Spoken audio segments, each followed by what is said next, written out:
어느 시골 통나무 집에 몸이 허약한 남자가 살고 있었습니다.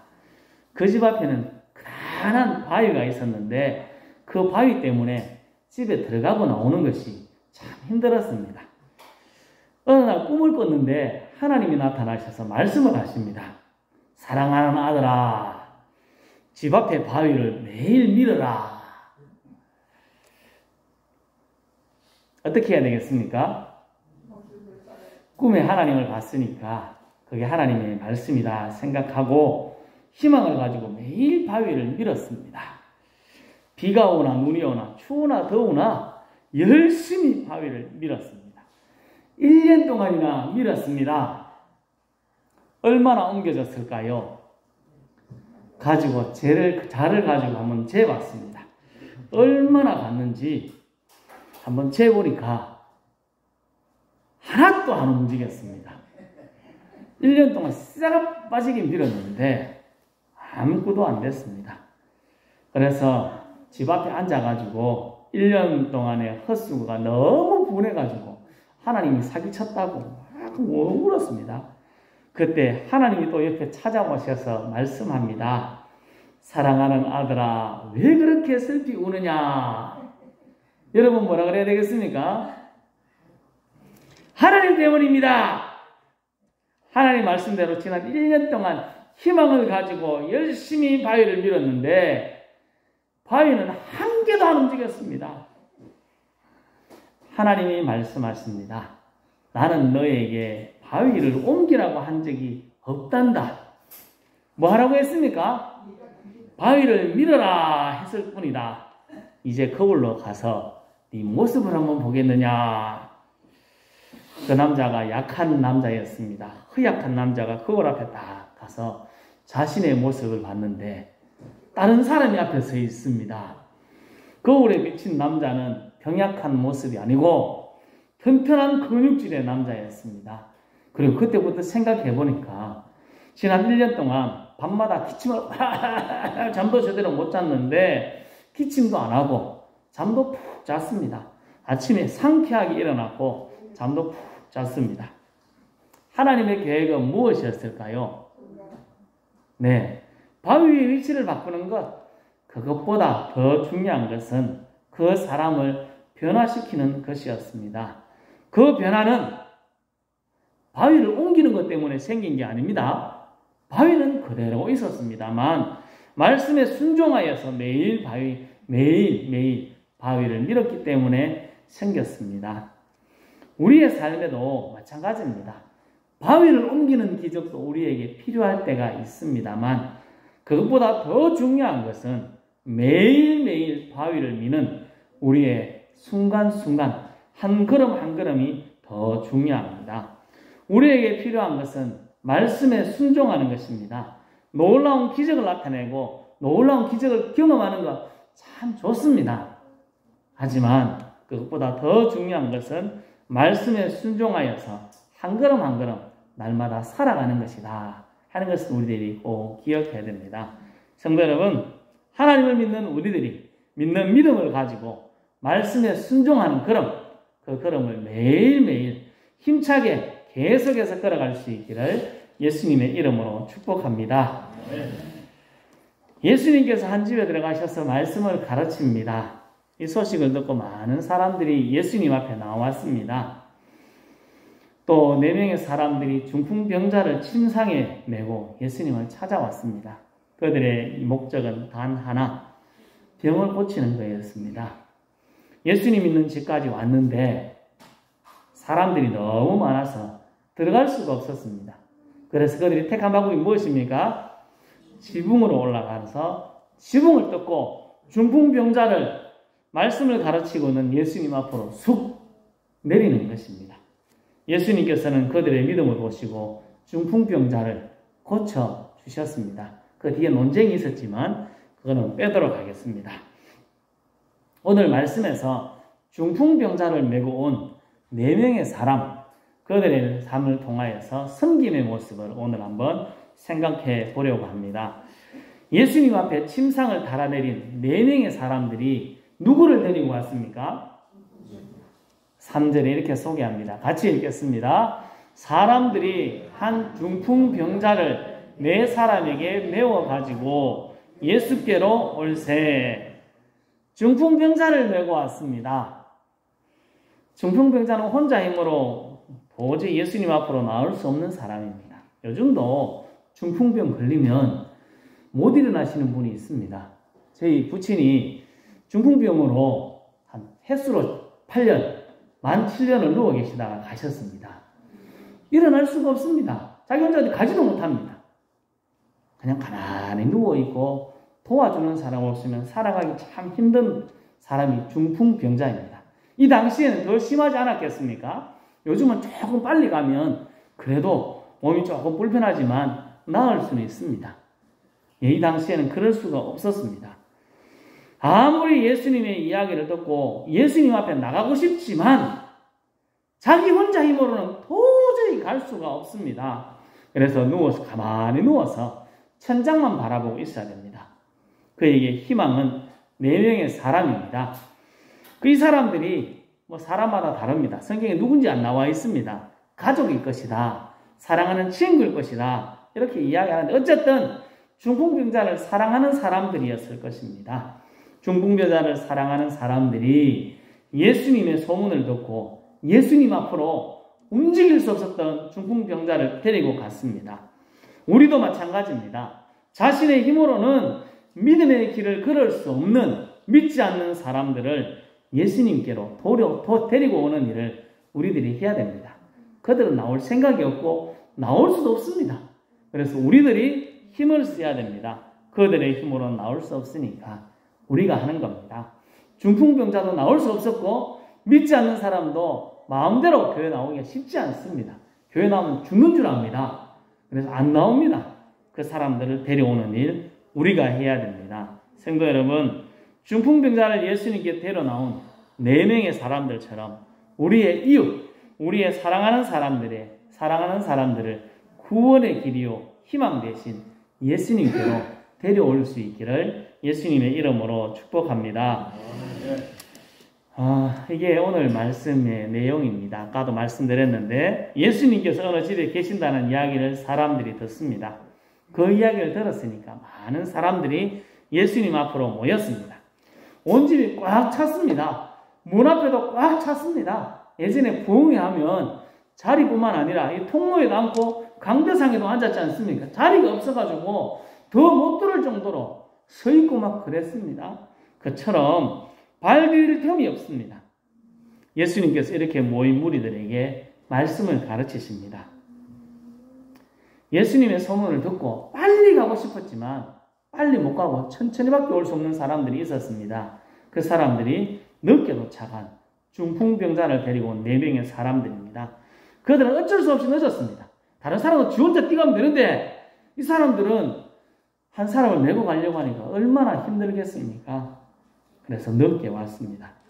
이들의 마음에는 예수님 앞에 가기만 하면 내 사랑하는 이 사람은 낫게 될 것이다 하는 마음을 가지고 예수님 앞에 나왔습니다. 더운 날씨에 중풍병자를 메고 땀을 뻘뻘 흘리며 예수님 있는 집까지 왔습니다. 그런데 들어갈 수가 없습니다. 사람들이 너무 많아서 중풍병자를 데리고 예수님 앞에 갈 수가 없습니다. 여러분이라면 이런 상황이 어떻게 하겠습니까? 요즘 같으면 앰뷸런스를 울리면 됩니다. 엥! 하면 길을 딱 펴주고 딱 들어올 수 있습니다. 예전엔 그런 게 없습니다. 그래서 4절 말씀에 이렇게 이야기합니다. 같이 읽겠습니다.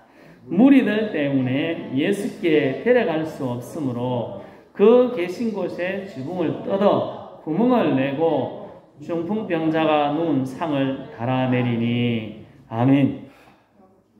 중풍병자를 메고 온 4명의 사람들을 생각해 보십시오. 한 사람을 메고 온다는 것 쉽지 않습니다. 날씨가 시원할 때 한 사람을 메고 온다는 게 쉽지 않습니다. 더운 날씨에 한 사람을 메고 빨리 오려고 얼마나 애를 쓰겠습니까? 도착했을 때 온몸이 땀을 젖었을 겁니다. 땀이 줄줄 흐를 겁니다. 또 빨리 오려고 애를 썼으니까 숨이 턱에 차가지고 이렇게 하고 있을 겁니다. 그런데 문을 딱 보니까 사람들이 꽉 차서 들어갈 수가 없었습니다. 다리에 힘이 팍 풀립니다. 들어가야 되는데 희망이 사라졌지 않습니까? 다리에 힘이 쫙 빠지지 않았겠습니까? 들어가고 싶은데 사람들이 비켜주겠습니까? 그 유명한 예수님이 지금 집 앞에, 눈앞에 있는데 비켜주지도 않습니다. 그리고 비켜줄 수도 없습니다. 사람이 너무 많아가지고 비켜줄 자리도 없습니다. 막혀있는 그 입구를 보고 이들은 포기하지 않습니다.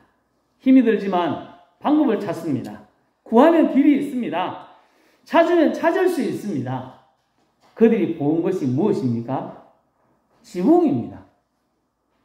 좁은 계단으로 지붕에 올라가서 그 지붕을 뜯었습니다. 그 당시의 지붕은 그림이 잘 안 보이더라고요. 대들보를 저렇게 몇 개 쭉 펴놓고 그 위에 풀 아니면 갈대를 쭉 올려놓고 진흙을 덮어서 눌렀다고 합니다. 롤러 같은 거로 꾹꾹 밟아서 눌렀다고 합니다. 지붕에 올라가서 지붕 뜯으면 어떻게 됩니까? 밑에 지금 지붕 뜬다고 생각해 보시고 위에 올라가가지고 밑에 있는 우리는 어떻게 반응해야 될까요? 이렇게 다 보고 있지 않겠습니까? 지붕 지진 났나? 지금 왜 하노? 이러고 있을 겁니다. 사람들이 밑에서 먼지를 덮었습니다. 욕을 억수로 할지도 모릅니다. 궁시렁 궁시렁 욕하는 소리도 들리고 온갖 소리도 다 들릴 겁니다. 지붕도 나중에 수리해 줘야 됩니다. 하지만 중풍병자를 메고 온 사람들 그걸 생각할까요? 안 할까요? 생각했으면 이러지 못하죠. 그 생각 없습니다. 딱 한 가지 생각이 있습니다. 그들에게 뭐만 있습니까? 예수님 앞에 중풍병자를 달아내려야 된다는 거예요. 예수님 앞에 가야 된다는 그 생각만 있습니다. 예수님 앞에 가서 중풍병을 고치기만 하면 내가 욕먹은 것, 이 집수리하는 것 이런 거 아무것도 문제가 안 된다는 겁니다. 그들의 열정적인 섬김으로 중풍병자는 예수님 앞에 나갈 수 있었습니다. 그리고 병을 고침을 받았습니다. 힘들게 중풍병자를 메고 집 앞에까지 왔습니다. 그 앞에서 너무 힘들고 어려워서 포기했다면 중풍병자는 고침을 받지 못했을 겁니다. 하지만 포기하지 않고 끝까지 섬길 때 그들에게 길이 열렸습니다. 섬기는 일은 중간에 포기하면 안 됩니다. 끝까지 가는 것입니다. 갈라디아서 6장 9절에 이렇게 이야기합니다. 같이 읽겠습니다. 우리가 선을 행하되 낙심하지 말지니 포기하지 아니하면 때가 이름에 거두리라. 아멘. 섬길 때, 선을 행하는 섬길 때 낙심하지 말라고 합니다. 포기하지 말라고 합니다. 그러면 분명하게 열매를 맺는다. 4명의 사람은 입구가 막혀 있는 것을 보고 포기하지 않았습니다. 얼마나 지치고 실망스러웠겠습니까만 포기하지 않고 방법을 찾았습니다. 지붕을 뜯고 사람들이 욕을 해도 그 일을 감당했을 때 기적을 보았습니다. 그의 사랑하는 중풍병자가 나음을 입었습니다. 성도 여러분, 오늘 중풍병자를 메고 온 사람들과 같이 최선을 다해서 끝까지 포기하지 않고 섬겨서 믿음의 선한 열매를 많이 거두고 하나님의 놀라운 기적을 경험할 수 있기를 예수님의 이름으로 축복합니다. 중풍병자를 메고 온 4명의 사람이 포기하지 않고 끝까지 달려갈 수 있었던 이유는 단 한 가지입니다. 뭡니까? 가면 낫는다는 겁니다. 예수님의 소문을 듣고 예수님 앞에 가기만 하면 내 사랑하는 사람은 낫는다. 이 확실한 믿음이 그들을 끝까지 달려갈 수 있게 했습니다. 우리에게도 이런 믿음이 필요합니다. 우리 믿음의 사람의 섬김의 이유 중에 가장 큰 것은 다른 사람을 섬기고 봉사해야 되는 이유는 믿지 않는 우리의 이웃, 사랑하는 사람들을 감동시켜서 하나님께로 데려오는 것, 그것이 우리의 섬김의 이유입니다. 데리고 오면 그들이 구원받을 수 있기 때문에 그렇습니다. 구원의 길은 딱 한 가지입니다. 예수님밖에 없습니다. 예수님 외에는 우리에게 구원의 길이 없습니다. 우리가 먼저 알고 확신하니까 믿음을 전하는 것입니다. 예수님 앞에 나오면 구원받는다는 확신을 가지고 최선을 다해 섬길 때 그들에게 감동시킬 수 있고 예수님 앞에 나올 수 있습니다. 우리는 예수님 앞에 나오도록 최선을 다해야 됩니다. 감동을 주고 그들의 마음의 변화를 위해서 끝까지 참고 기다리며 섬기고 또 섬겨야 됩니다. 우리가 생각하는 데까지가 아니고 그들이 변화될 때까지 계속해서 해야 됩니다. 중풍병자를 메고 온 사람들 문 앞에서 발에 힘이 쭉 빠졌을 때 치우자. 안 되겠다. 이라고 갔으면 파이지 않습니까? 완전 끝장입니다. 계속 그대로 살아가야 됩니다. 하지만 문을 막고 있는 무리들을 보고 포기하지 않았습니다. 그들은 끝까지 갔습니다. 이유는 단 한 가지, 그 길이 살 길이었기 때문에 그렇습니다. 우리도 믿지 않는 사람들을 예수 믿는 그 순간까지 최선을 다해 섬겨야 됩니다. 그들을 살릴 수 있는 길은 예수님 앞에 데려오는 길입니다. 그들을 데려올 수 있는 사람도 다른 사람이 아니라 우리들 뿐입니다. 안타까운 마음을 가지고 사랑의 마음을 담아서 열심히 최선을 다해 섬겨야 됩니다. 열심히 섬기고 감동을 주고 예수님께 나오도록 힘쓰고 노력해야 됩니다. 성도 여러분, 우리도 끝까지 포기할 수 없습니다. 끝까지 섬김으로 우리의 이웃을 감동시키고 하나님을 믿고 그들의 모든 죄 문제를 해결받는 놀라운 기적의 순간을 우리들이 보며 기뻐할 수 있기를 예수님의 이름으로 축복합니다. 아멘. 몇 주간 이제 5주간째입니다. 오늘이 마지막입니다. 몇 주간 하나님이 중요하게 생각하시는 것, 중요하게 보시는 것을 생각했습니다. 첫 번째, 백부장의 모습을 보며 믿음을 생각했습니다. 우리 집에 안 와도 됩니다. 당신은 창조주니까, 전능자니까 말씀만 해도 됩니다. 하는 그 모습을 통해서 믿음을 생각했습니다. 베드로 너무 피곤하고 힘들었지만 그래도 말씀에 순종하여서 내가 그물을 내리리라 하는 그 순종의 모습 우리들이 배웠습니다. 마르다와 마리아의 모습을 보며 전심으로 섬기는 것이 무엇인지, 온 마음 다해 섬기는 것이 무엇인지 생각했습니다. 지난주에는 가난한 과부의 모습을 보며 헌신의 삶, 자신의 가진 모든 것을 헌신하는 삶을 생각했습니다. 오늘은 중풍병자를 메고 온 사람들을 보며 섬김을 배웠습니다. 이것은 신앙생활을 하면서 늘 들어왔던 이야기입니다.